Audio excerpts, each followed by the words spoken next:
Näme naharlama? Men berki saklayan. Horlanjak bolýar. He, horlanjak bolýar. Jorajan horlanmak üçin näme etdiligini öwredip. Näme etmeli? Ana ir bilen ýekeje almady giýen. Bir stakan gaty içýär. Günekan bir stakan gaty içýär almadyk ýeýmegen. Onun akşamlygyna güýük alma udur güýük ýemel.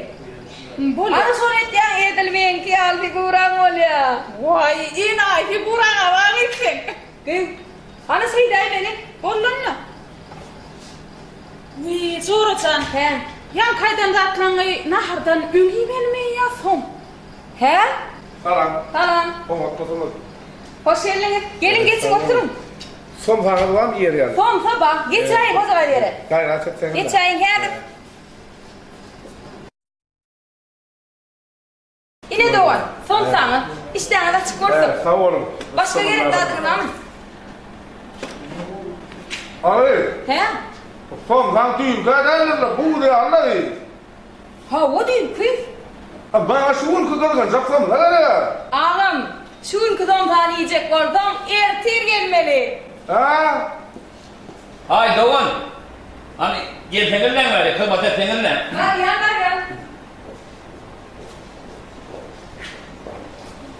Tamam. Hoş geldiniz bizim kahramanımıza. Sağ olun. Ne yiyecektiniz, ne yiyecektiniz? Niye mi? He? Niye mi kız o eğer yani? Hem de bir şeydir ağam. Somsadan, mantıdan, tavuktan hem de bir şey. Bağlıgan var. Onu sen nimet değilse ne? He. Şu manavarlar şu gara kıy ödü ve bu yumurtlamışsın be. O zaman bana Türklerin şu bu yağ çayını deblek getirip be. Yeter sağdan, gelin şehitde, bana iyi otur kap, inirde otur boruya mı? Ay ağam, o ne için? Biz de hem de bir şeyine kıdığınacak. Ne için onun yanakları yiyecek oluyor? Sebebi, ben 10 yaşına ver iyi saparına gelip diyorum. Men juda hayalim görürsün böyle. Ho! Düşünüyor ya. He?